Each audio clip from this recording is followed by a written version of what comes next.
አልፈለክም ፈቀድክም አልፈለክም ተዋጠልህም አልተዋጠልህም የባህር በር የሚባል ጥያቄ አንስቷል። ይፈጥመዋል፣ ያደርገዋል። ኢሳያስ ብቻ አይደለም የጨለመበት፣ አልሲሲም ነው የመሸበት። ያስቋል እኮ አሁን የህዳሴ ግድብ ውሃን ተጠቅመው አዲስ ከተማ ሊገነቡ ነው። ይሄ ደስ ነው የሚለን እኛ ኢትዮጵያውያን። ገንቡ። ያ ማለት ግድቡ ውሃ አላስቀረባችሁም ማለት ነው። ያ ማለት ዝም ብላችሁ ታሪካዊ ጠላትና ታሪካዊነት ጩኸታችሁ ነው እንጂ የሚያስብላችሁ ከውሃው ላይ ምንም የቀነሰ ነገር የለም ማለት ነው። ሁሌ ኢትዮጵያ የምትለው አሁን በምን እንደሚያለቅስ እስቲ እናያለን። ህዳሴን ገንብተናል፣ ውሃ ሞልተናል፣ ውሃ ይዘናል። እናንተ ካላችሁ ከአባይ ውሃ ላይ ሌላ ከተማ ልትገነቡ ነው። ገንቡ። በጣም ነው ደስ የሚለን። እኛ እኮ ያልነው እሱን ነው። ተባብረን እንደግ፣ ተባብረን እንልማ ነው። ይሄ የሚያሳየው ኢትዮጵያ ፍትሃዊ የሆነ ተጠቃሚነትን እንዳለችው ያደረገች እንደሆነ ነው። ውሃ ይዛለች፣ የቀነሰ ነገር የለም። ውሃ ቁመናል፣ ያጣችሁት ነገር የለም። ግድባችንን ልንጨርስ ነው፣ ምንም የተቀነሰ ነገር የለም ማለት ነው። ጭራሽ ሌላ ተጨማሪ ፕሮጀክት ልትፈጽሙ ነው።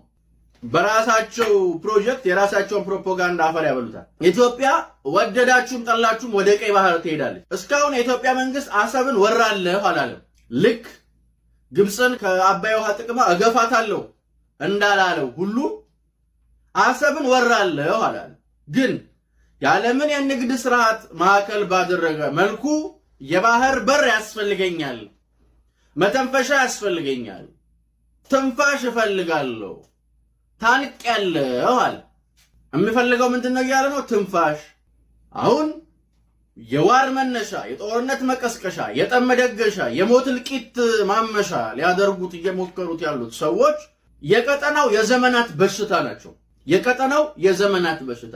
ወደዳችሁም ጠላችሁም ኢትዮጵያ ወደ ቀይ ባህር ጉዞ ጀምራለች።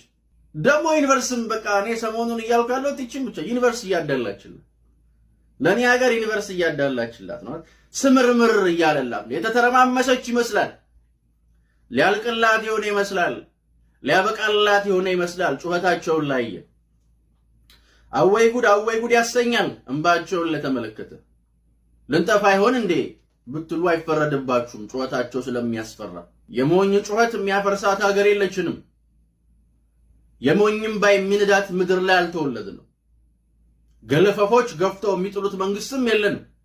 ጅሎች አብረው የሚያንገዳግዱት ስርዓትም አልተተከለም። አሸዋ ላይ አልቆመች ሀገር ነው ያለችን። አይብላኝ አሸዋ ላይ ለቆማችሁት።